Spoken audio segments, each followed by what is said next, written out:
প্রিয় দর্শক, দ্য অরোরা টাইমসের পক্ষ থেকে সবাইকে শুভেচ্ছা। আপনারা জানেন গত ১৫.৫ বছর বাংলাদেশে একটি দলে ক্ষমতা ছিল এবং সেই দল কিভাবে দেশ পরিচালনা করেছে, কিভাবে দেশে গণতন্ত্র ছিল, কিরকম বাকস্বাধীনতা ছিল সেটা আপনারা বাংলাদেশ সহ বহির্বিশ্বের সবাই অবশ্যই অবগত আছেন। যেখানে বাংলাদেশিরা বসবাস করেন, সারা বিশ্বের সবাই অবগত আছেন বিষয় নিয়ে। আজ আমরা কথা বলব এই যে নতুন অন্তর্বর্তীকালীন সরকার আজকে ৫ বছর পূর্তি হয়ে গেছে আ বাংলাদেশের ক্ষমতার ভার গ্রহণ করেছেন এবং সেই অন্তর্বর্তীকালীন সরকার ক্ষমতা নেওয়ার পর থেকে নানান দিকে নানান গুঞ্জন উঠেছে। নির্বাচন নিয়ে, সংস্কার নিয়ে নানান বিষয় নিয়ে আলোচনা চলছে। কিভাবে একটা সুষ্ঠু নির্বাচন দিয়ে দেশে সত্যিকারের গণতন্ত্র প্রতিষ্ঠা করা যায় এবং নির্বাচনের মাধ্যমে একটা সরকার ক্ষমতায় আসবে। সেই আশা প্রত্যাশায় এখনো তাকিয়ে আছে বাংলাদেশের মানুষ। গণতন্ত্রকে কিভাবে পুনরুদ্ধার করে গণতন্ত্রের সঠিক রূপ দেওয়া যায়, বাংলাদেশের তৃণমূল পর্যায়ে মানুষ এখনো তাকিয়ে আছে সেই অ্যা গণতন্ত্রের জন্য। দর্শক, আজকে আমাদের সঙ্গে যোগ দিয়েছেন আ বা বাংলাদেশের ঝিনাইদহ জেলার স্বেচ্ছাসেবক দলের সাবেক সভাপতি রুহুল আমিন পিকুল, বাংলাদেশ জাতীয়তাবাদী মহিলা দলের সহ-মানবাধিকার বিষয়ক সম্পাদক ফাতেমাতুজ জোহরা মিতু, হাজীগঞ্জ উপজেলা স্বেচ্ছাসেবক দলের আহ্বায়ক বিল্লাল হোসাইন বেলাল এবং লিবারেল ডেমোক্রেটিক পার্টি চাঁদপুর জেলা শাখার সভাপতি মোহাম্মদ মনজুর হোসাইন।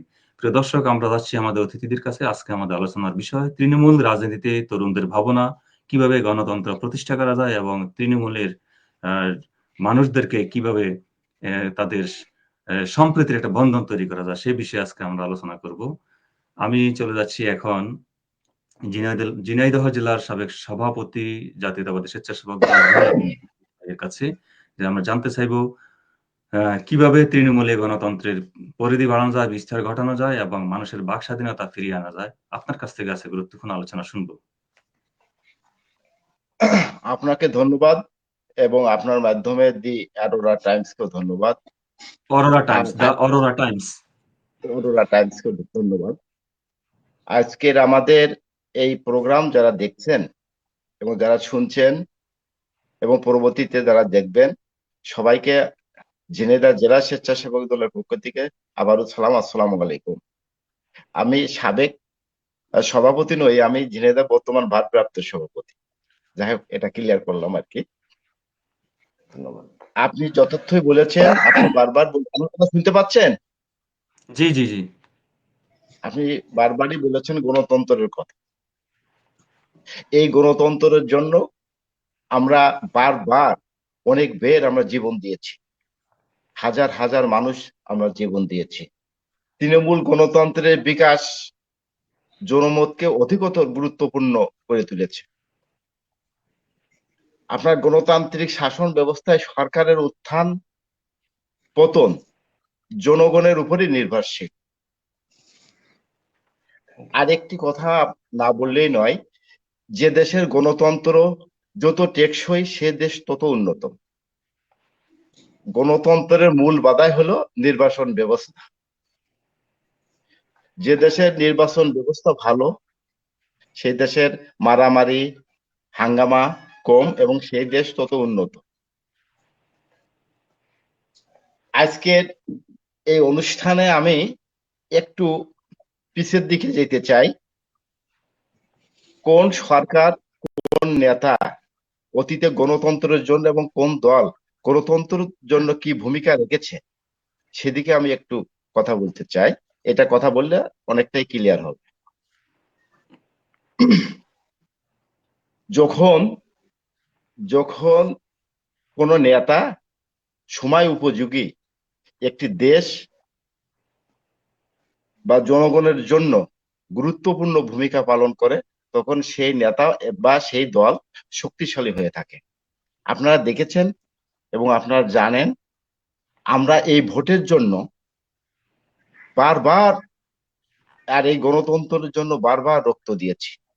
পাকিস্তান আমলে 70-এর নির্বাচনে আমরা যখন জয়লাভ করলাম, তখন পাকিস্তানের আমাদের ক্ষমতায় দিলেন না, না দিয়ে তাল বাহানা করতে লাগলো। তারপরে 71 সালে আমার এদেশের জনগণের কে দিবে আশা, কে দিবে ভরসা, কে দিবে মুক্তির পথ, ঠিক তখনই ধূমকেতুর মতন আবির্ভাব ঘটলো মেজর জিয়াকে। মেজর জিয়াউর রহমান তিনি নিজে জীবন বাজি রেখে স্বাধীনতা ঘোষণা করলেন এবং যুদ্ধ করলেন। মেজর জিয়া জানে যে কোর্ট মার্শালে আমার ফাঁসি হবে, তবু জেনে মেজর জিয়া যুদ্ধ করলেন এবং তার নামের প্রথম অক্ষর জেড ফোর্স গঠিত হয়েছিল এবং তার অধিনায়ক ছিলেন। তিনি বীরত্বের সাথে যুদ্ধ করে দেশ স্বাধীন করে দিয়ে তিনি বেরাকে চলে গেলেন। তারপরে 71 থেকে 75 সালের পর্যন্ত যে দল ক্ষমতায় ছিল, শেখ মুজিবুর রহমান আপনারা জানেন যে রক্ষী বাহিনী গঠন করেছিল। তিনি লাল বাহিনী, নীল বাহিনী, বিভিন্ন বাহিনী গঠন করে এদেশের মানুষের উপর অত্যাচার করেছে, নির্যাতন করেছে, মানুষকে হত্যা করেছে। তিনি তাও ক্ষান্ত হন নাই। ওই সময় অর্থনৈতিক অবস্থা একেবারে ভেঙে পড়েছিল, মানুষের অর্ধহারে অনাহারে জীবনযাপন করেছে। শেখ মুজিবুর রহমান তখনই সব দল বন্ধ করে দিয়ে তিনি বাকশাল গঠন করলেন, সব পত্রিকা বন্ধ করে দিয়ে তিনি 4টে পত্রিকা রাখলেন। এখান থেকেই শুরু হলো একনায়কতন্ত্র, এখান থেকে গণতন্ত্র হত্যা করা হলো। তারপরে 75-এর পরে 15ই আগস্টের পরে যখন শেখ মুজিব মারা গেলেন, তারপরে বাংলাদেশের ক্ষমতা পালাবদল, মানে কু এবং পাল্টা কু হওয়া শুরু হলো। তারপরে জিয়াউর রহমানকেও মানে বন্দি করে রাখা হলো। সিপাহী জনতা বিপ্লবের মাধ্যমে জিয়াউর রহমানকে বের করে এনে ক্ষমতায় বসালেন। তখন জিয়াউর রহমান এই গণতন্ত্র ফিরিয়ে দিলেন। তিনি মানে তলাবিহীন ঝুড়ি থেকে বাংলাদেশকে স্বনির্ভর বাংলাদেশ দিয়েছেন, তিনি গণতন্ত্র দিয়েছেন, তিনি সংবাদপত্রের স্বাধীনতা দিয়েছেন। এই জিয়াউর রহমান এর শাসন আমলকে মানুষ তখন শায়েস্তা খানের শাসন আমলের সাথে তুলনা করলেন। এই জিয়াউর রহমান এই গণতন্ত্র দিলেন। তারপরে আবার জিয়াউর রহমান মারা যাওয়ার পরে এরশাদ যখন একটি নির্বাচিত সরকার আমাদের সাত্তার সাহেবের কাছ থেকে ক্ষমতা নিয়ে আবার শুরু হলো একনায়কতন্ত্র। এই এরশাদের সময় আমরা এই গণতন্ত্রের জন্য লড়াই করেছি, আন্দোলন করেছি, সংগ্রাম করেছি। আপনারা জানেন এই এরশাদ বিরোধী আন্দোলন করতে যে আমাদের দেশ নেত্রী, আপসহীন দেশ নেত্রী বেগম খালেদা জিয়া, এই আওয়ামী লীগ, এই জামাত সহ অন্যান্য রাজনৈতিক দল চট্টগ্রাম কালুরঘাট বেতার কেন্দ্র থেকে, না সরি, চট্টগ্রাম লালদিঘির ময়দানে একটি মঞ্চে সবাই একমত হয়ে বক্তৃতা করেছিল যে এই সরকারের সময় এরশাদের আমলে আমরা কেউ নির্বাচনে যাব না। সেদিন এই মানে আওয়ামী লীগ, এই শেখ হাসিনা জাতির সাথে দেশের সাথে বেইমানি করে, এই জামাত বেইমানি করে এবং অন্যান্য দল সব বেইমানি করে কিন্তু নির্বাচনে আসছিলেন। কিন্তু একটি মাত্র দল বেগম খালেদা জিয়া এবং বিএনপি সেদিন নির্বাচনে আসেন নাই।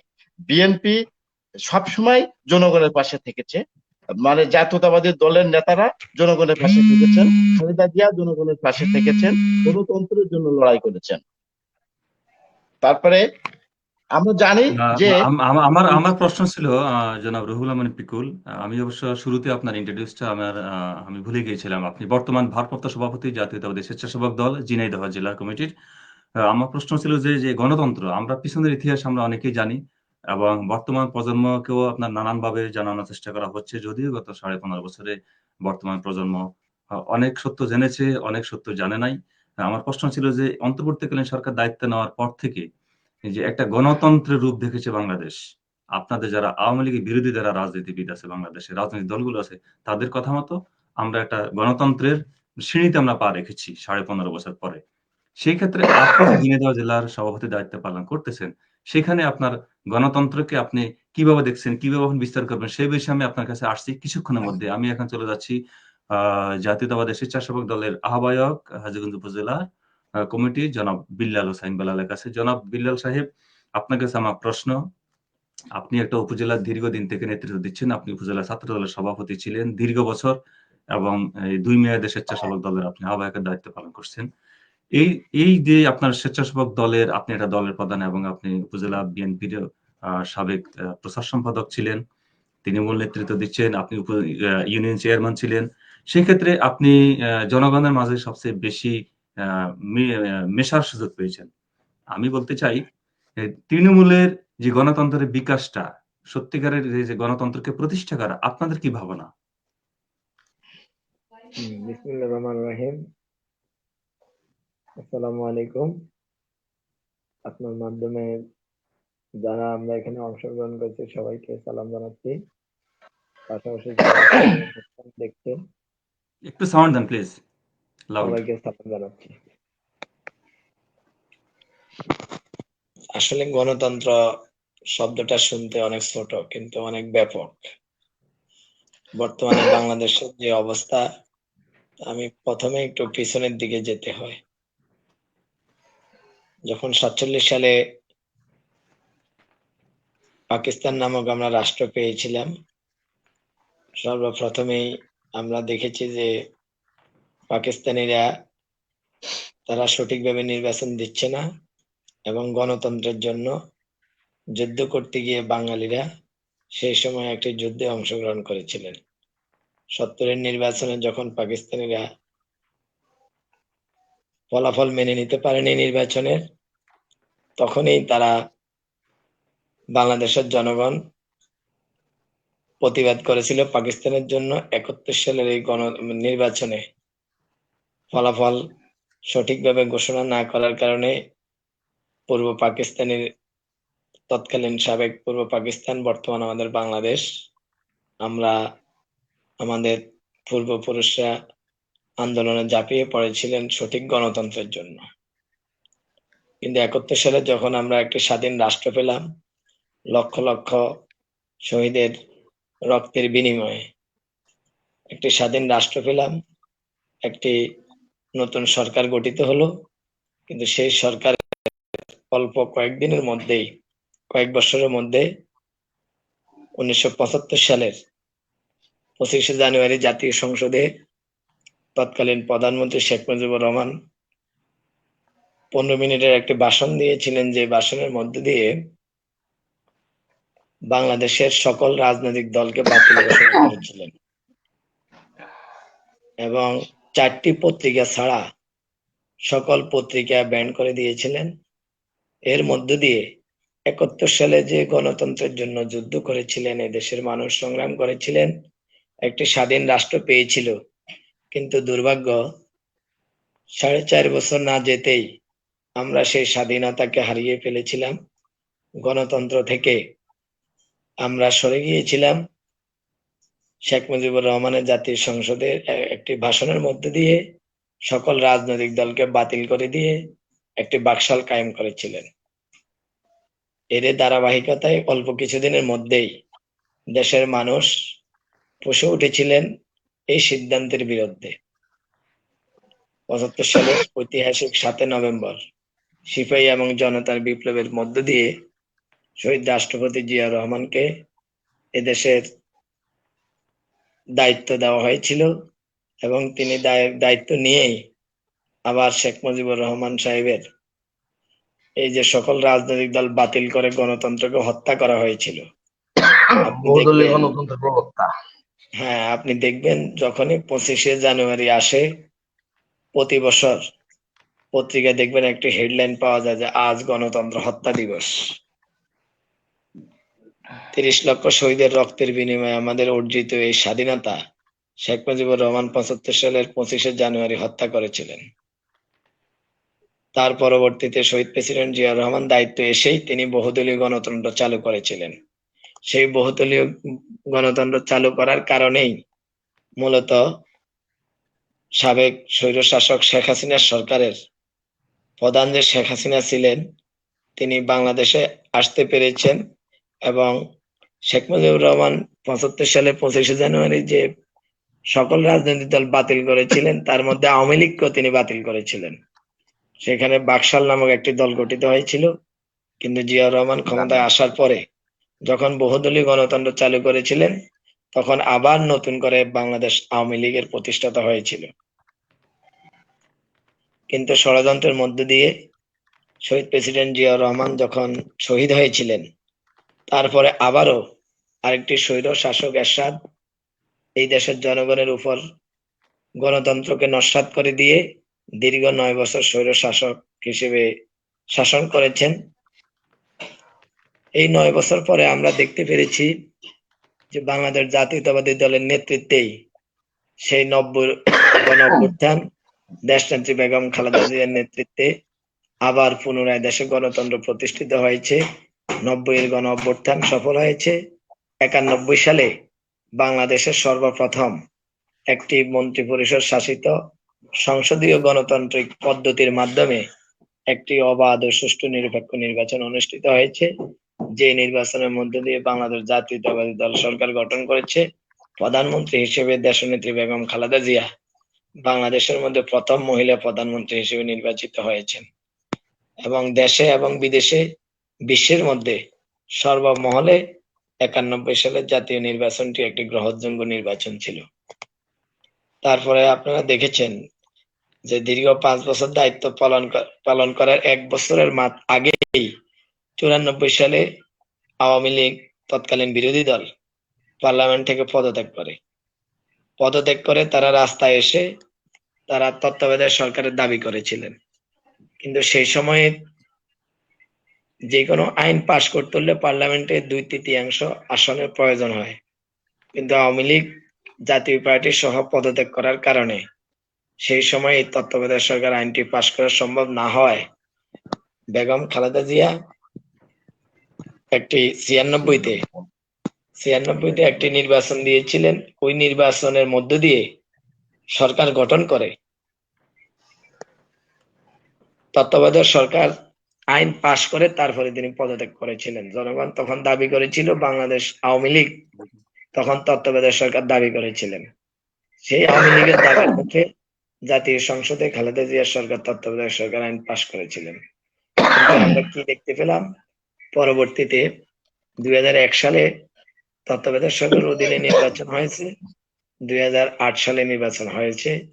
2008 সালে নির্বাচনে যখন আওয়ামী লীগ ক্ষমতায় আসলো, তারপরে বিচারপতি খায়রুল হককে দিয়ে তত্ত্বাবধায়ক সরকার আইন বাতিল করা হয়েছিল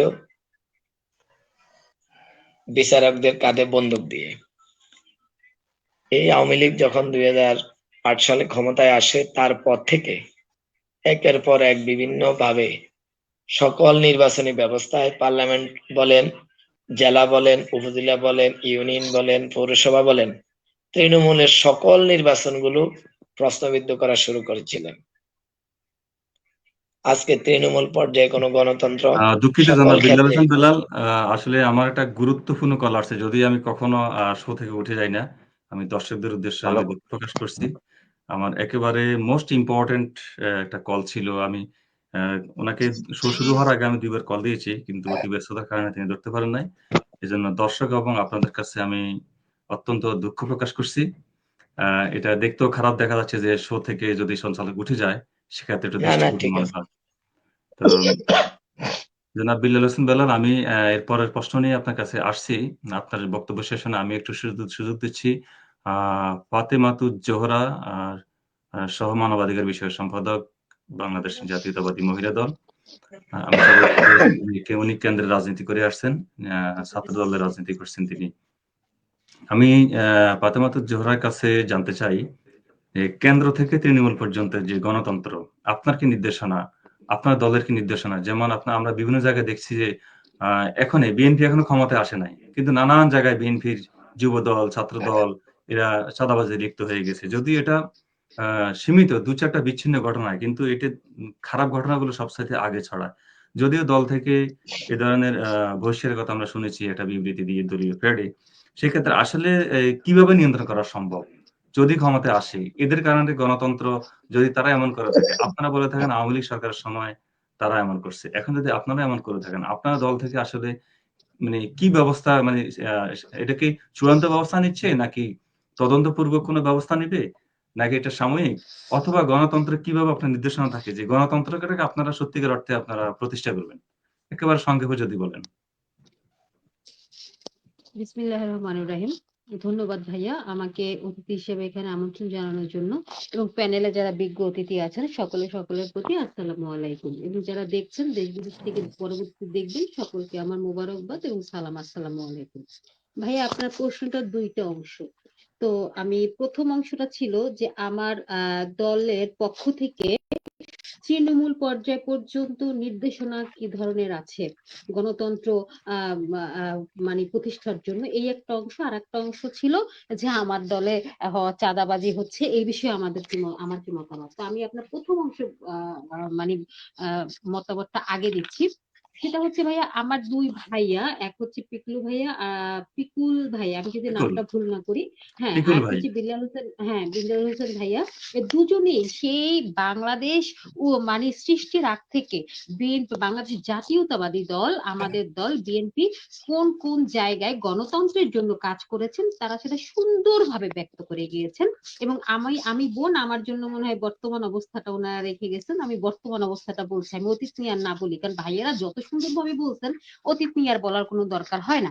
তো বর্তমান পরিস্থিতিটা এরকমের, আপনি জানেন যে বাংলাদেশের জুলাই আগস্টে একটা পরিবর্তন ঘটেছে। আমরা ছাত্র জনতার আন্দোলনের মাধ্যমে আমার ভাইদের রক্তের বিনিময়ে বাংলাদেশের ফ্যাসিস্ট হাসিনাকে তাড়িয়ে একটা নতুন বাংলাদেশ সৃষ্টিতে বাংলাদেশের আপামর জনসাধারণ সেই ভূমিকা রাখতে পেরেছি। এজন্য আলহামদুলিল্লাহ এবং আল্লাহর কাছে শুকরিয়া, এবং সেই শহীদদের প্রতি আমার মানে কৃতজ্ঞতা। তো যেটা বলতে চাচ্ছি যে আমাদের দল, জাতীয়তাবাদী দল বিএনপি, সেই এই যে তাদের দেশ পরিচালনার জন্য যে নীতিমালা, সেটা কিন্তু আজকে না, বহু আগ থেকেই দিয়ে জি, যাচ্ছে। দলীয় আপনি যদি গঠনতন্ত্র দেখেন, আছে আমরা জানি। জি, হ্যাঁ, না না, আপনি যদি দেখেন দেশনেত্রী বেগম খালেদা জিয়া, সেই কিন্তু 2016 সালে কিন্তু ভিশন 2030 কিন্তু উনি প্রকাশ করেছিলেন, ঘোষণা করেছিলেন। এবং সেইখানে যে দফাগুলো ছিল, এই যে এখন 31 দফা, এটা কিন্তু হুট করে আসে না, এটা নতুন কোনো বিষয় না। সেই 16 সালে কিন্তু আমাদের দেশনেত্রী বেগম খালেদা জিয়া ভিশন 2030 প্রকাশ করেছিলেন, এবং তা কিন্তু পরবর্তীকালে বিবর্তিত হয়ে পরিবর্ধন হয়ে 27 দফা হয়ে কিন্তু সেই 2022 সালে আমাদের অ্যাক্টিং চেয়ারম্যান জনাব তারেক রহমান দ্বারা ঘোষিত হয়েছিল। এবং সেটাই কিন্তু আবার ইলাবরেট হয়ে জনগণের চাহিদা অনুযায়ী সেটা বৃদ্ধি পেয়ে আমরা সেই গত বছর আমরা তাকে 31 দফার মাধ্যমে পেয়েছি। সেই 31 দফায় যদি আপনি একটু মনোযোগ সহকারে দেখেন, তাহলে দেখবেন যে এটা যে ফাইনাল কোনো কিছু সেরকম কিন্তু আমরা বলছি না, বা আমাদের নেতা জনাব তারেক রহমানও বলছে না। সকলের মতামতের ভিত্তিতে এটা সংযোজন বিয়োজন করা সম্ভব। কিন্তু এই 31 দফাকে যদি আপনি বিশ্লেষণ করেন, তাহলে দেখবেন যে কিভাবে আগামীর গণতন্ত্র, কিভাবে দেশ পরিচালনা হবে, কিভাবে বাংলাদেশের জনগণের রাষ্ট্রীয় ক্ষমতা বলেন, আর্থিক ক্ষমতা বলেন, রাজনৈতিক ক্ষমতা বলেন, ফিরিয়ে দেওয়া সম্ভব, তার একটা মূল বর্ণনা কিন্তু 31 দফার মধ্যে আছে। ভাইয়া, গণতন্ত্র বলতে তো আমরা সংজ্ঞা হলেই বুঝি, প্রথমেই বুঝি ভোটাধিকার, তাই না? গণতন্ত্র মানেই তো হচ্ছে ভোটাধিকার। এবং দ্বিতীয়ত যদি আপনি ধরেন তাহলে বাক স্বাধীনতা, তৃতীয়ত হচ্ছে বিচার বিভাগের স্বাধীনতা, এবং চতুর্থত হচ্ছে সাংবাদিকদের সংবাদ মাধ্যমের স্বাধীনতা। এখন চারটা ভাইয়া এই, স্তম্ভ।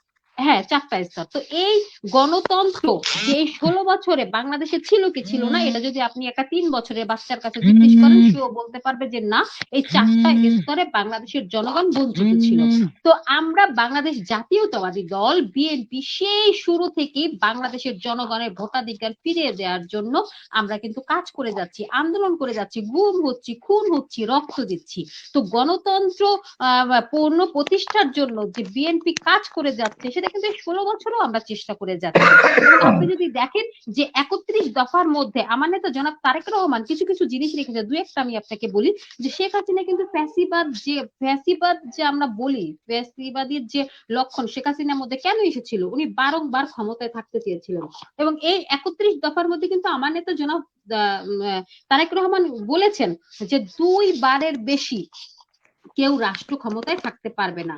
একজন ব্যক্তি যদি 2বারের বেশি রাষ্ট্র ক্ষমতায় থাকতে না পারে, তাহলে তার মধ্যে কিন্তু ফ্যাসিবাদ মানে মানে আসার সম্ভাবনা থাকে না। তারপর আবার দেখেন, উনি কিন্তু বলেছেন যে দ্বিকক্ষ বিশিষ্ট একটা পার্লামেন্ট গঠন। আপনি দ্বিকক্ষ বিশিষ্ট পার্লামেন্ট যখনই গঠন করবেন, তখন যে শুধুমাত্র রাজনৈতিক ব্যক্তিরা, দেশের স্টক হোল্ডার বা দেশের নীতি নির্ধারণী বা মতামত দেওয়ার সুযোগ পাবে, বিষয়টা কিন্তু সেরকমের না।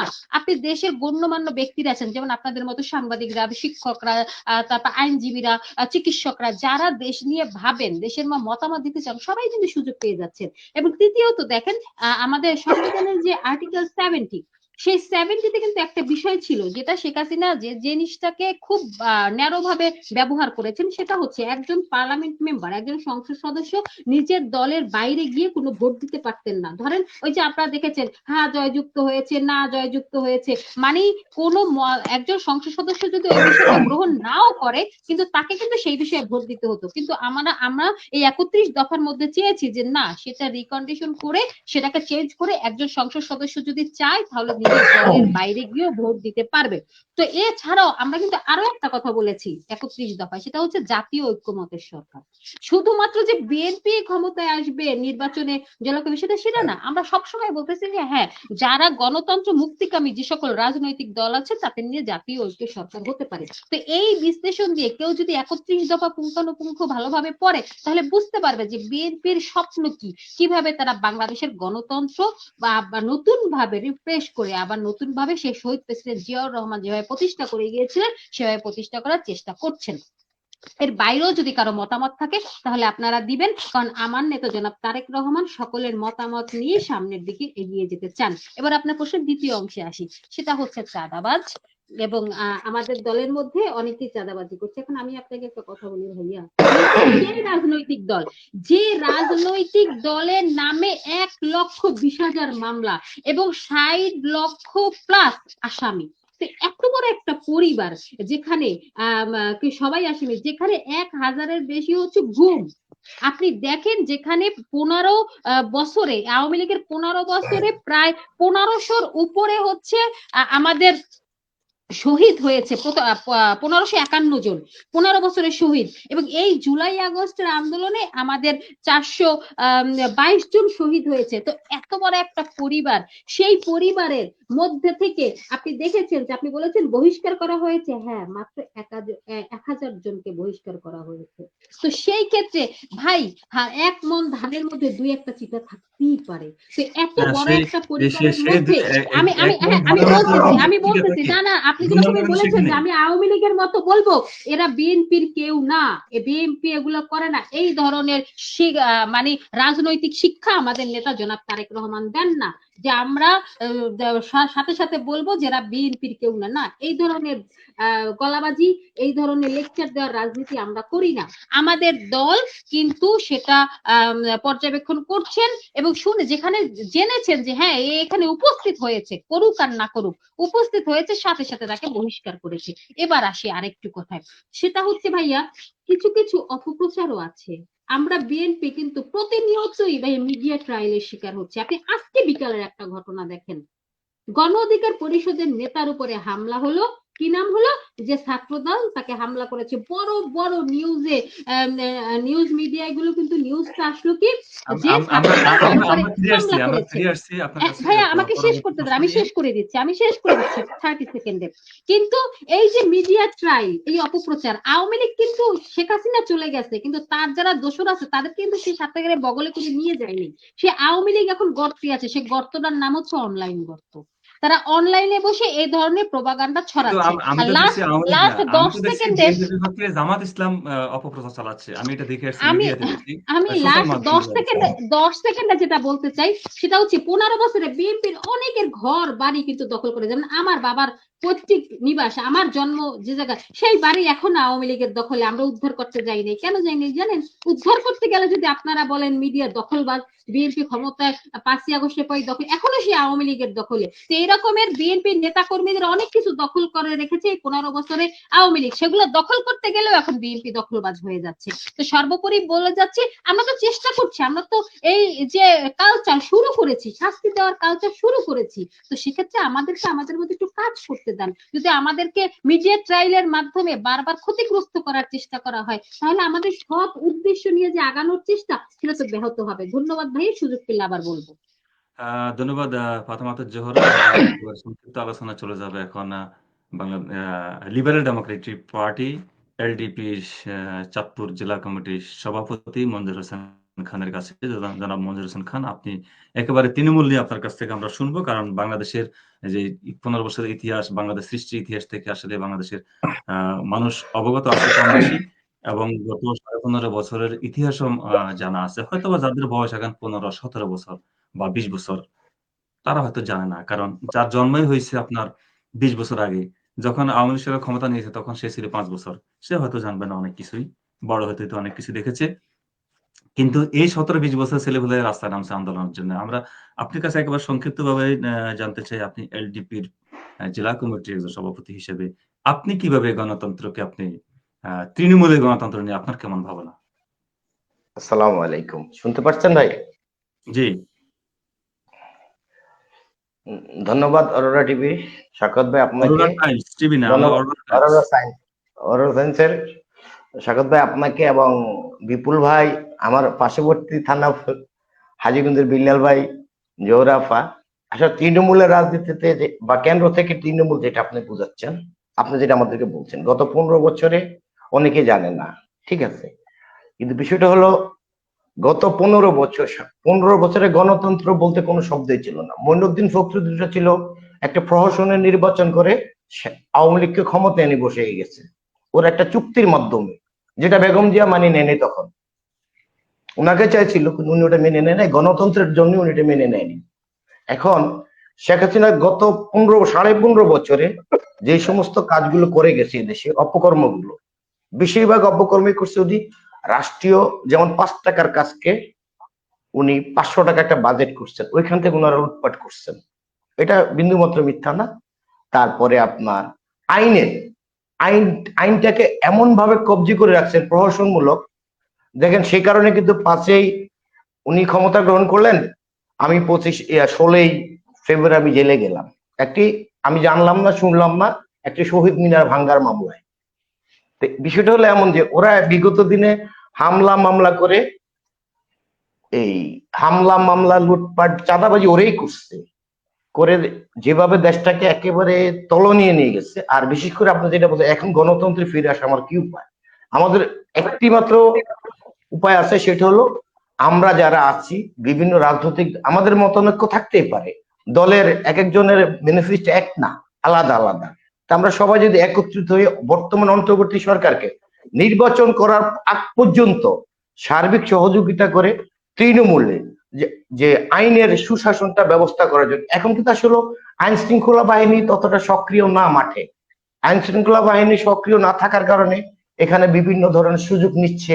যেমন ধরেন আওয়ামী লীগের পালিয়ে গেছে ধরেন 1 লক্ষ লোক, বাকিরা তো এখনো দেশে আছে, তাই না?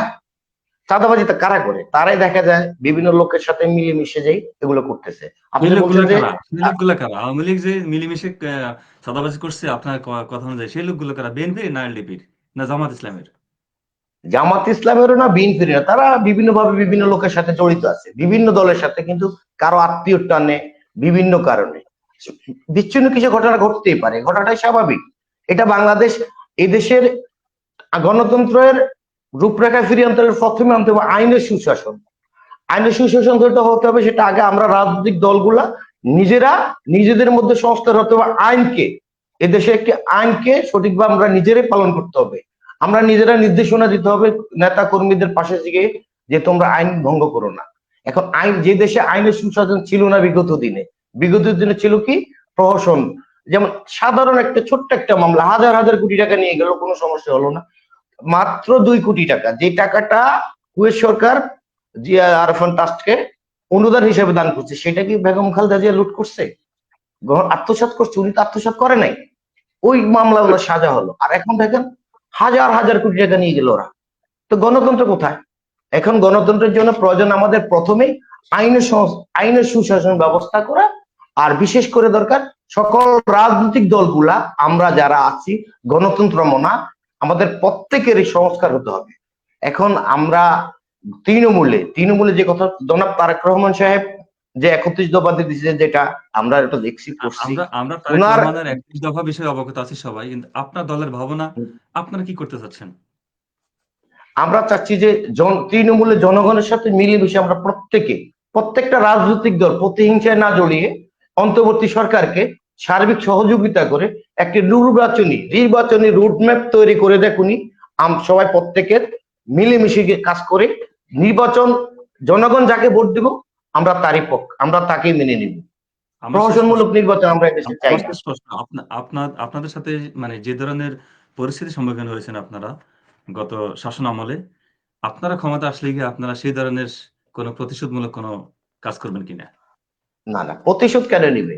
যেমন তারেক রহমান বলছে দিবে না, আমি আমার আপনার কথা নেতা বলছি। কর্নেল ডক্টর আপনার আমার ডক্টর আমার দল কথা বলছি আমি। আমার দলের নেতা ডক্টর কর্নেল উলি আহমেদ তো ওপেনলি বলে যাচ্ছে যে আমরা কোনো দুঃশাসনে যাব না, আমরা সুশাসনে যাব। এটা অবশ্যই আপনি শুনছেন এবং জানেন। ধন্যবাদ জনাব মঞ্জুর হোসেন খান আমাদেরকে সময় দিয়েছেন। আমাদের সঙ্গেই থাকুন। আমরা আবার আসছি। আমি এখন চলে যাচ্ছি জনাব বিল্লাল হোসাইন। আপনার কাছে আমার একেবারে সংক্ষিপ্ত প্রশ্ন। আ বিএনপি বাংলাদেশের একটা বড় রাজনৈতিক দল এবং বিএনপির সাথে সমমান অন্যান্য দল আছে। ইতিমধ্যে বিভিন্ন জায়গায় দেখা যাচ্ছে যে জামাত এবং বিএনপির নেতাকর্মীদের মাঝে বিভক্ত। আপনার উপজেলায় আপনি কেমন আ গণতন্ত্র চান? এবং এই রাজনীতির তরুণদেরকে নিয়ে আপনার কি ভাবনা? আপনি যে পরিস্থিতিতে পড়েছেন, আপনি কি সেরকম পরিস্থিতির মাধ্যমে গিয়ে প্রতিশোধ নিবেন কিনা? নাকি সর্বদলের মানুষেরকে একসঙ্গে চলার সেই ব্যবস্থা করবেন? আপনার অধীনে আপনার ইউনিয়ন বলেন, আপনার উপজেলা বলেন, আপনার নেতাকর্মীদেরকে কি নির্দেশনা আপনার? না, আমি আবারও বলছি, আসলে বাংলাদেশে যতবার গণতন্ত্রের উপরে আঘাত এসেছে, প্রতিবারেই কিন্তু বাংলাদেশ জাতীয়তাবাদী দল বিএনপি এই গণতন্ত্র প্রতিষ্ঠার জন্য সংগ্রাম করেছে এবং নেতৃত্ব দিয়েছে।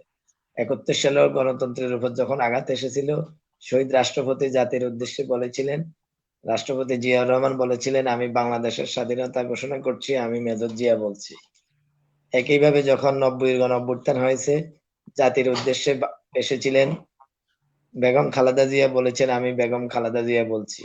এই দীর্ঘ ১৭টি বছর যখন গণতন্ত্র হত্যা হয়েছে, দেশে কোনো গণতন্ত্র নাই, সকল ক্ষেত্রে যখন মানুষ জেলে বন্দী, মানুষ সারা বাংলাদেশটাই একটা জেলখানা হয়ে গিয়েছিল এই আওয়ামী লীগের আমলে, সেই মুহূর্তে আবারও গণতন্ত্র প্রতিষ্ঠার জন্য বাংলাদেশ জাতীয়তাবাদী দলের ভারপ্রাপ্ত চেয়ারম্যান জনাব তারেক রহমান সাহেব বলেছিলেন যে আমি তারেক রহমান বলছি। প্রত্যেকটা গণতন্ত্রের প্রতিষ্ঠায় বিএনপির যে অবদান রয়েছে, আজকে আমাদের নেতা জনাব তারেক রহমান যে ৩১ দফা দিয়েছে, এই ৩১ দফা যদি আমরা সঠিকভাবে অনুধাবন করি, বুঝতে পারি, এখানে রাষ্ট্র সংস্কার, আগামী দিনের গণতন্ত্র কিভাবে রাষ্ট্র হবে, সবকিছু কিন্তু এখানে দেওয়া আছে। আমরা চাই যে একটি নতুন যে আন্দোলনের মধ্য দিয়ে বৈষম্য বিরোধী যে আন্দোলনটা হয়েছে, দেশে আগামীতে যেন কোনো বৈষম্য না থাকে, এবং আমাদের নেতা জনাব তারেক রহমান ঘোষণা দিয়েছেন আগামী যে নির্বাচন হবে সেই নির্বাচনে বিএনপি যদি অবাধ, সুষ্ঠু এবং নিরপেক্ষ নির্বাচনের মধ্য দিয়ে জিততে পারে, তাহলে এককভাবে বিএনপি সরকার গঠন করবে না। সমস্ত রাজনৈতিক দল যারা এই স্বৈরশাসকের বিরুদ্ধে আন্দোলন করেছে, সবাইকে নিয়ে জাতীয় সরকার গঠন করবে। আর আমাদের এখানে হাজীগঞ্জে বিগত দিনে আন্দোলন করতে গিয়ে গত যে এই ১৩-১৪ সালের নির্বাচন, ১৮ সালের নির্বাচন, ওই সময়ও আমি জেলখানায় বন্দী ছিলাম। ২৪ সালে আমরা অনেক মামলা খেয়েছি। আমি যখন ইউনিয়ন পরিষদের চেয়ারম্যান ছিলাম, শুধুমাত্র বিএনপি করার অপরাধে আমাকে নাশকতার মামলা দেখিয়ে ইউনিয়ন পরিষদের চেয়ারম্যান থেকে অপসারণ করা হয়েছিল, বরখাস্ত করা হয়েছিল। পরবর্তীতে হাইকোর্টের দ্বারস্থ হয়ে আমি বাকি সময়টা চেয়ারম্যানের দায়িত্ব পালন করতে হয়েছে। তা আপনি দেখেন যে একটা রাজনৈতিক দল প্রতিপক্ষকে সহ্যই করতে পারে না। সাধারণ একজন ইউনিয়ন পরিষদের চেয়ারম্যান হয়ে আমি সঠিকভাবে দায়িত্ব পালন করতে আমাকে দেওয়া হয়নি। বিএনপি করার অপরাধে, ভিন্ন সরকার পক্ষের ভিন্ন মত প্রকাশ করার অপরাধে আমাকে পর্যন্ত ইউনিয়ন পরিষদের চেয়ারম্যানের পদ থেকে অব্যাহতি দেওয়া হয়েছিল নাশকতার মামলার অভিযোগ দেখিয়ে। অথচ একটি ঘটনার সাথে আমরা জড়িত ছিলাম না, কিন্তু আমার বিরুদ্ধে ২৭টি মামলা করা হয়েছিল। আসলে প্রতিপক্ষ যদি না থাকে, এখানে গণতন্ত্র প্রতিষ্ঠা হবে না, গণতন্ত্রের স্পেসটা ছোট হয়ে যায়। প্রতিপক্ষ রাজনৈতিক দল থাকতে হবে, তাহলে এখানে গণতন্ত্র। আমি এককভাবে প্রার্থী হলাম, আমার কোনো প্রতিদ্বন্দ্বী নাই, আমি নিজে নিজে নিজ দল, এক দলের ডামি ক্যান্ডিডেট, ডামি প্রার্থী, আমি প্রার্থী, নৌকা স্বতন্ত্র, এক দল দিয়েই তারা যে নির্বাচনটা করেছে, এখানে গণতন্ত্র তো বলতে আর নাই। এই জন্য যখন বড় একটা রাজনৈতিক দল বাতিলের কথা এসেছে, বিএনপি স্পষ্ট বলেছে যে আমরা কোনো রাজনৈতিক দলকে বাতিলের পক্ষে না, আমরা গণতন্ত্রের স্পেস ছোট করতে চাই না, কিন্তু যারা অন্যায় করেছে ব্যক্তি পর্যায়ে তাদের বিচার হোক, আমরা সেটা চাই।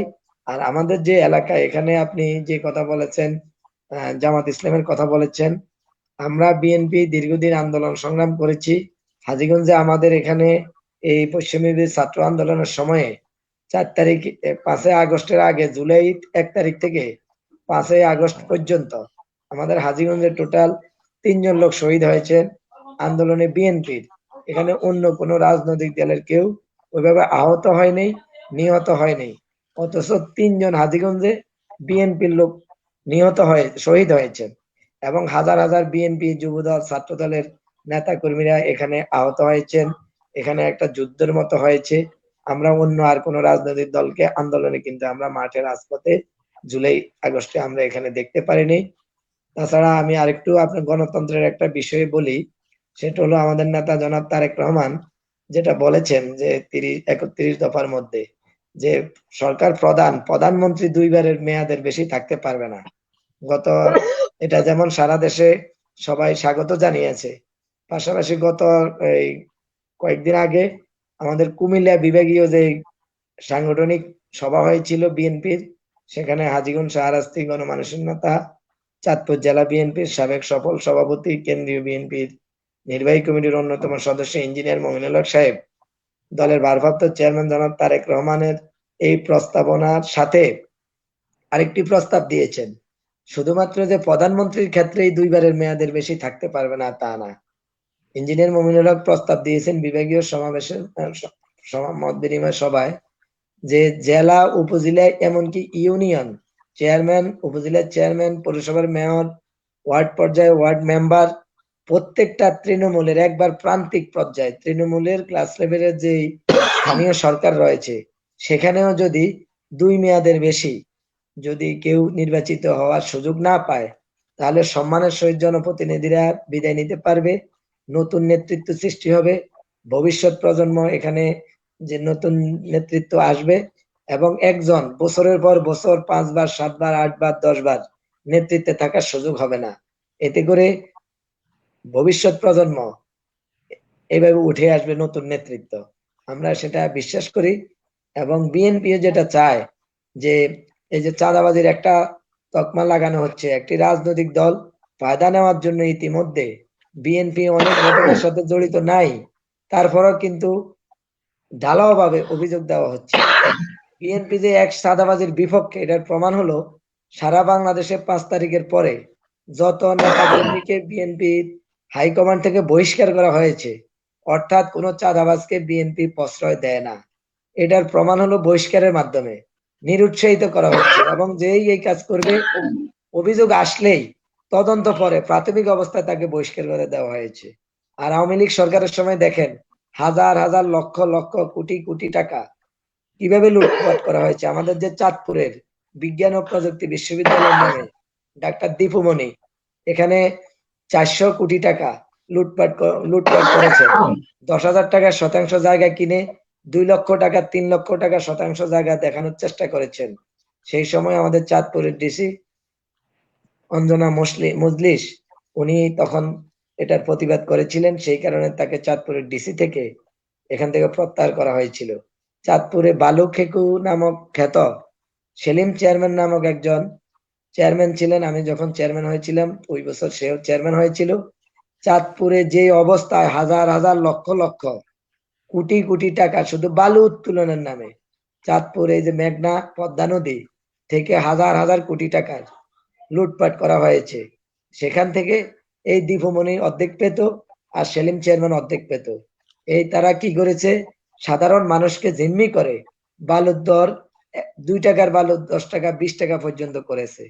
মানুষ এমন জুলুম করেছে, 5ই আগস্টের পরের দিন চাঁদপুরের জনগণ, বিক্ষুব্ধ জনগণ গণপিটুনিতে ওই সেলিম চেয়ারম্যান মারা গেছে, আপনারা অবশ্যই শুনতে পেয়েছেন। এভাবে সারা দেশে যে লুটপাট করা হয়েছে, আমরা চাই আগামী দিনে এই দেশের মানুষ যেন সঠিকভাবে একটা অবাধ ও সুষ্ঠু নিরপেক্ষ নির্বাচনের মাধ্যমে একটা জনবান্ধব সরকার প্রতিষ্ঠিত হবে, যেখানে জনগণের কাছে ওই সরকার জবাবদিহিতা থাকবে, কোন রকম বৈষম্য থাকবে না এবং স্থানীয় পর্যায়ে সকল নির্বাচনগুলা সঠিক এবং অবাধ ও নিরপেক্ষ হবে। এরকম একটা সরকার আমরা চাই এবং সবাইকে নিয়ে একটি সুন্দর রাষ্ট্র যেন আমরা গঠন করতে পারি, এই প্রত্যাশাই আমরা করি। ধন্যবাদ জনাব বিল্লাল হোসাইন বেলাল, আপনি আপনার গুরুত্বপূর্ণ মতামত দিয়েছেন। আমাদের দর্শকরা শুনেছেন আপনার মতামত। আপনারা সত্যিকারের গণতন্ত্র চান এবং মানুষের বাক স্বাধীনতা চান। সর্বদলে দলমত নির্বিশেষের মানুষের অধিকার আপনারা ফিরিয়ে দিতে চান। আমি এখন আসছি জনাব রুহুল আমিন পিকুল। জনাব রুহুল আমিন পিকুল, আপনি ঝিনাইদহ জেলার জাতীয়তাবাদী স্বেচ্ছাসেবক দলের ভারপ্রাপ্ত সভাপতি। আপনার দৃষ্টি থেকে আপনার যে অধীনে কয়টা উপজেলা আছে, সেই উপজেলাতে কমিটি আছে, আপনি জেলা কমিটির নেতা। আপনার দলের নেতা কর্মীদেরকে নিয়ে আপনার কি ভাবনা? আবারও আমাকে সুযোগ দেওয়ার জন্য আপনাকে ধন্যবাদ। আমার 6টি উপজেলা, 6টি উপজেলায় আমার 12টি ইউনিট। আমার প্রত্যেক ইউনিটের আমাদের দলের কমিটি আছে। আমাদের এখানকার নেতৃবৃন্দ এই জুলাই আন্দোলনে বিশাল ভূমিকা রেখেছে। আপনার আরেকটু অবগতি করতে চাই আমি, যে 71 সালে একটি দল স্বাধীনতার মানে যুদ্ধের মানে তারাই সব এটা কৃতিত্ব নিতে চেয়েছিল, কিন্তু আবার এই জুলাই বিপ্লবের আবারও একটা ষড়যন্ত্র হচ্ছে। কিছু রাজনৈতিক দল, কিছু সমন্বয়করা তারা নিজেদের কৃতিত্ব নিতে চাচ্ছে, কিন্তু তা নয়। আপনাকে মনে রাখতে হবে যে আমাদের আগামী দিনের রাষ্ট্রনায়ক, তারুণ্যের অহংকার, যার প্রতীক্ষায় বাংলাদেশ, জনাব তারেক রহমান একটি স্লোগান দিয়েছিলেন এর আগেই, যে নানান লোকের নানান মত, দেশ বাঁচাইতে ঐক্যমত। এর মাধ্যমে জনগণকে ঐক্যবদ্ধ করেছিল। তারেক রহমান বলেছিল যে আমাকে ভোট দিন, আমি তা বলছি না, আপনারা আপনার ভোট আপনি দিবেন, যাকে খুশি তাকে দিবেন। আপনার ভোটের জন্য আমি লড়াই করছি, আন্দোলন করছি, আমার হাতকে শক্তিশালী করুন। আমাদের হাজার হাজার নেতাকর্মী আমরা হামলার শিকার হয়েছি। এই 17টি বছর ধরে আমরা মাঠে থেকেছি, আমরা জেল খেটেছি, আমিও অনেক বেশ জেল খেটেছি, আমার অনেক মামলা। এই জুলাই বিপ্লবের মাধ্যমে আমাদের নির্দেশনা আমরা পেয়েছি আমাদের কেন্দ্রীয় স্বেচ্ছাসেবক দলের পক্ষ থেকে, আমাদের জেলা বিএনপির পক্ষ থেকে। সেখানে আমাদের বউ ছেলে মেয়েদেরকে মানে মিছিলে নিয়ে যেতে হয়েছে, এবং মিছিলে কোথা থেকে শুরু হবে, কোন জায়গা থেকে হবে, কারা থাকবে, কারা মিছিলে হামলা করবে, ছাত্রলীগ, তাদের প্রতিকার কোথা থেকে করতে হবে, এইভাবে আমরা আন্দোলনটা চালিয়ে নিয়ে গিয়েছি। কিন্তু এখনো এই বাংলাদেশের কে আবার মানে বিভক্ত করবার জন্য ষড়যন্ত্র হচ্ছে। ষড়যন্ত্র কিন্তু থেমে নাই। আমাদের ওই আপা আগেই বলেছে যে শেখ হাসিনা চলে গেলেও এদেশের শেখ হাসিনার দোসররা এদেশের মধ্যে রয়েছে, তারা ষড়যন্ত্র করছে। ধরেন এই আপনার এখনো আপনার কথায় কথায় শেখ হাসিনা পদত্যাগ করেছে কি করেনি, এটা নিয়েও ধূম্রজাল অনেকে সৃষ্টি করতে চায়। এটা একটা ঘোলা পানিতে মাছ ধরা সামিল ছাড়া আর কিছুই নয়। আর অনেকেই মানে বলে যে ধরেন এই যে মানে সেনাবাহিনীর ভিতরে আওয়ামী লীগের সব নেতাকর্মী নাকি ছিল, আটকা ছিল, কিন্তু শেখ হাসিনা তো বিমানে ভারতে চলে গেলেন। কিন্তু এদেশের আওয়ামী লীগের নেতারা কিভাবে গেলেন ভারতে? তাহলে কারা সহযোগিতা করেছে? এই আর্মি করেছে, পুলিশ করেছে, এই বিজেপি করেছে। এদেশের এখনো আপনার প্রশাসনের ভিতরে আওয়ামী লীগের পেতাত্তা আছে। এই কারণেই দ্রুত নির্বাচন দিতে হবে এবং গণতান্ত্রিক সরকারের দ্রুত কাছে নির্বাচন নির্বাচনটা না দিলে সবগুলা রাজনৈতিক দলের দাবি। তৃণমূল পর্যায়ে কেন্দ্র থেকে যেমন আপনার তারেক রহমান সাহেব একটা নির্দেশনা দিচ্ছিলেন লন্ডন থেকে। কিন্তু সেটা লন্ডন থেকে নির্দেশনাটা কারণ সামাজিক যোগাযোগ মাধ্যমের কারণে আপনারা ভিডিও বার্তা দেখতে পাচ্ছেন, সেটা আপনারা শুনতে পাচ্ছেন। কেন্দ্র থেকে একটা নির্দেশনা আপনাদের কাছে যায়। আপনাদের নির্দেশনাটা আপনাদের বাই রোটেশনে আপনার উপজেলা বা আপনার ইউনিয়ন পর্যায়ে মানে আপনাদেরকে ফলো করে। আপনাদের আমার আমার প্রশ্নটা ছিল আপনার ভাবনাটা কি? আপনি গণতন্ত্রকে কিভাবে চান আপনার এলাকায়? আপনি কি সব মানুষের বাক আসলে স্বাধীনতা আমরা তারেক গণতন্ত্র ফিরিয়ে রহমানের দিতে চান যদি ক্ষমতায় অনেক আসেন? বক্তৃতা শুনেছি, তারেক রহমানের সাথে অনেক মিটিং করেছে। তারেক রহমান আমাদের 31 যে দফা দিয়েছেন, সেই দফার আলোকে আমাদের তৃণমূলকে সুসংগঠিত করতে হবে এবং সবাইকে নিয়েই ঐক্যবদ্ধ থাকতে হবে। প্রতিহিংসামূলক কোনো রাজনীতি করা যাবে না। কোনো চাঁদাবাজি, বহিরাগতরা আমাদের দলে কেউ অনুপ্রবেশ যাতে না করতে পারে সেটা ঠেকাইতে হবে এবং দলকে সুসংগঠিত করতে হবে। এবং দলকে সুসংগঠিত করবার জন্য যেটা করণীয়, আমরা প্রত্যেকটা ইউনিয়নে মিটিং করছি, প্রত্যেক ওয়ার্ডে মিটিং করছি, প্রত্যেক উপজেলাতে মিটিং করছি, প্রত্যেক পৌরসভাতে মিটিং করছি এবং দল অনেক আমরা শক্তিশালী করে তুলেছি। সামনের যে নির্বাচন, ইনশাল্লাহ এই নির্বাচনে আমরা বিপুল ভোটে বিজয় লাভ করব ইনশাল্লাহ। ধন্যবাদ জনাব রুহুল আমিন বিকুল। আমরা প্রায় শেষ পর্যায়ে চলে আসছি। আমরা এখন একেবারে সংক্ষিপ্ত আলোচনা শুনবো ফাতেমাতুজ জোহরা মিতুর কাছে।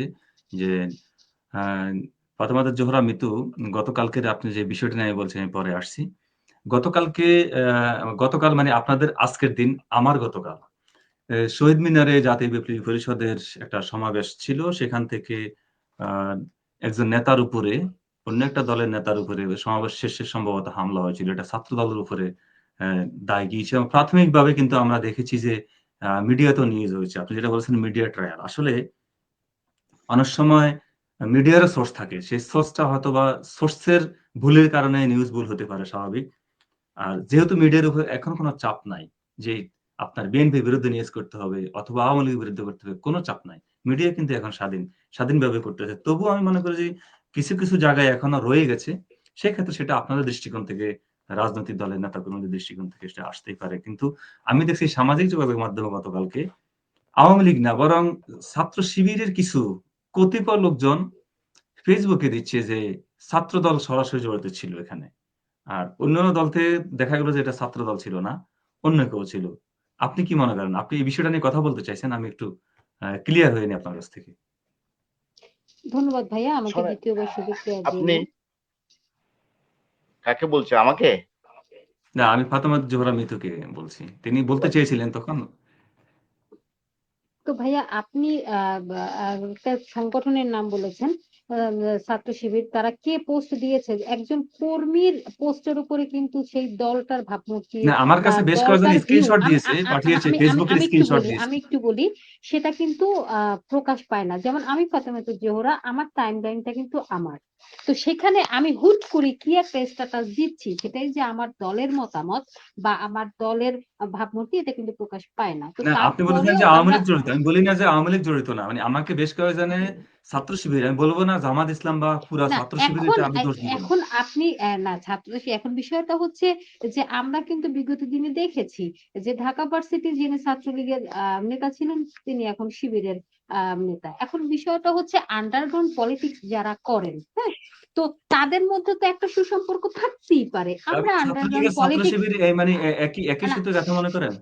ভাই আমি একটু বলি, আমরা আন্ডারগ্রাউন্ড পলিটিক্স কল্পনাও করি না, কোনোদিন করতেও যাইনি 17 বছরে, এবং সবচেয়ে বড় কথা হচ্ছে আমরা এটা নিয়ে ভাবিও না। আর ওটা ব্যাপার হচ্ছে প্রোপাগান্ডা। আমি একটু কথা বলি, কিছু সমালোচনা, কিছু আলোচনা, মানে কিছু অপপ্রচার মানুষকে কিন্তু আরো বড় করে। আরো একটা ব্যাপার হচ্ছে, কিছু অনলাইন বলেন, মিডিয়া বলেন, এখন কিন্তু ভিউ বাণিজ্য হচ্ছে, হ্যাঁ।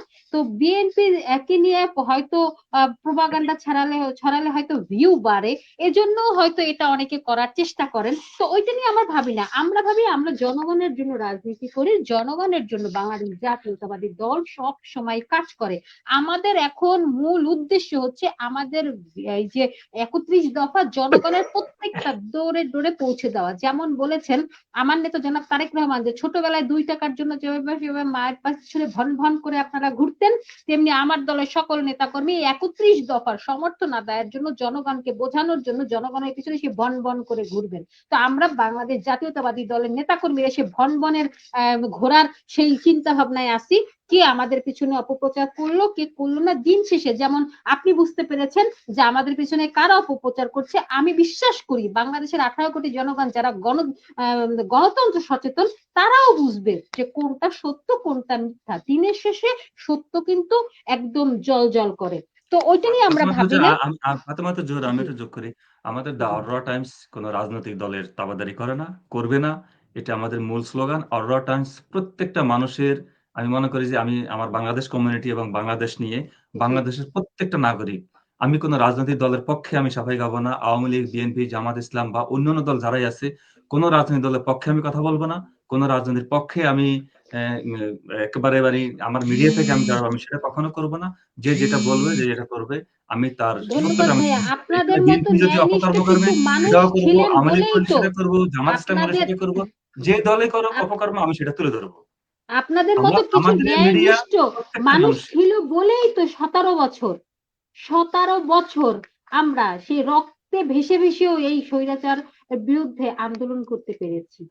এই আন্দোলনটা কিন্তু শুধুমাত্র বিএনপির পথধারী যে নেতাকর্মী তাদের আন্দোলন ছিল না। এই আন্দোলনটা ছিল আপনার আমাদের সকলের আন্দোলন। এই 17 বছরে আমরা অনেকেই যেমন অনেক জার্নালিস্টরা আছেন যারা নিজের বিবেকের সাথে আপোষ করেন নাই, তারা কিন্তু দেশের বাইরে যেতে বাধ্য হয়েছেন, হাজত খাটতে বাধ্য হয়েছেন, জেল খাটতে বাধ্য হয়েছেন। আমরা কিন্তু সেটা দেখেছি, হামলার শিকার হয়েছেন। তো সর্বস্তরের মানুষ যারা গণতন্ত্র মনা, তারা আমরা সবাই এক। তো আমি যেটা বলতে চাচ্ছিলাম ভাইয়া, আপনি আমার কথাটা হয়তো ঠিকভাবে নিয়ে নেননি। আমি বলতে চাচ্ছি যে যা করুক অপপ্রচার আমাদের পিছনে, আমরা যারা আছি আমরা আমার জনগণের জন্য কাজ করে যাব। জনগণই দিনের শেষে বুঝে নেবে যে কোনটা সত্য কোনটা মিথ্যা। কারণ বাংলাদেশের জনগণ সবাই রাজনৈতিক সচেতন। বাংলাদেশের চায়ের দোকানে যে ধরনের রাজনৈতিক আলোচনা হয়, আমার তো মনে হয় অনেক দেশের পার্লামেন্টও এই ধরনের রাজনৈতিক আলোচনা ধন্যবাদ। হয়। আমি আসলে একটা তো উন্নত দেশে বসবাস করি, যে সেই নর্থ আমেরিকার একটা দেশ, কানাডা। আমি এখানে গণতন্ত্র দেখছি। আসলে গণতান্ত্রিক বাকযুদ্ধ সেটা চলবে, কিন্তু মোংদামিটা আমরা দেখিনি। এখানের মধ্যে আমাদের দেশে যে দলে ক্ষমতা আসে সবাই মুখে মুখে অনেক বড় কথা বলে যে আমরা আসলে সত্যিকার গণতন্ত্র প্রতিষ্ঠা করব। সেটা আসলে কতটুকু পেরেছি আর সামনে ভাইয়া, কতটুকু আমি হবে এটা আমি আপনার সামনে কাছে তো আমরা 30 দেখার মিনিট একটু অপেক্ষায় থাকবো। সময় চাচ্ছি। একটু 30 মিনিট। আপনি মনে হয় 2001 সালে যখন বিএনপি সরকার ক্ষমতায় আসছে, আমি তখন দেখতাম ছোটবেলা, আমি শুধুমাত্র পেপার উল্টাতাম কার্টুন পড়ার জন্য।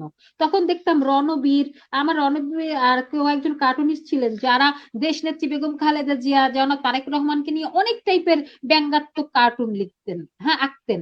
তো কোনোদিন কি সেই বিষয় নিয়ে কোনো ধরনের কোনো মানে দেখেছেন যে মিডিয়া টুটি চেপে ধরেছে বিএনপি? কিন্তু বিষয় হচ্ছে এই 15 বছরে শেখ হাসিনা যে বাংলাদেশের সংস্কৃতিটা চালু করে গেছে, এটা কোনো গণতান্ত্রিক সংস্কৃতি না ভাই। এটা আমাদের মধ্যে একটা ট্রমা সৃষ্টি করেছে।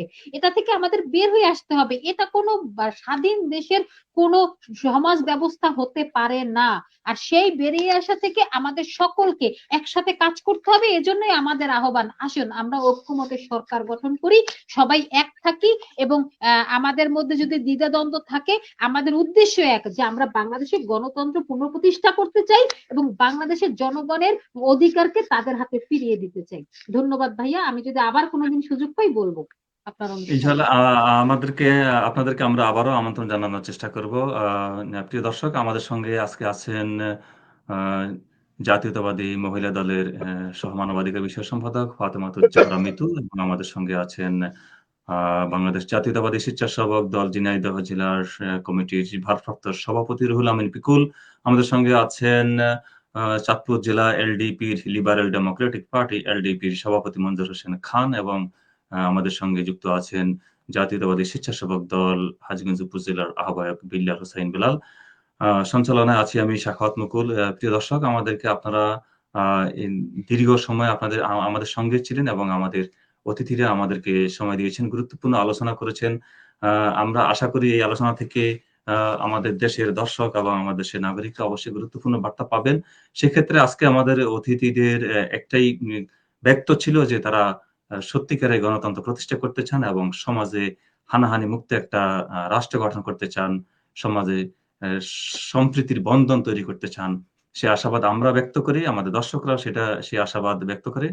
আ আপনাদেরকে অসংখ্য ধন্যবাদ। আমাদেরকে সময় দিয়েছেন। দেখা হবে অন্য কোনো প্রোগ্রামে। সেই পর্যন্ত ভালো থাকুন, সুস্থ থাকুন, সঙ্গেই থাকুন। আপনাদের জন্য কামনা এবং আমাদের দর্শকদের জন্য শুভকামনা। ধন্যবাদ সবাইকে। আপনাকে ধন্যবাদ। ধন্যবাদ আপনাকে। ধন্যবাদ।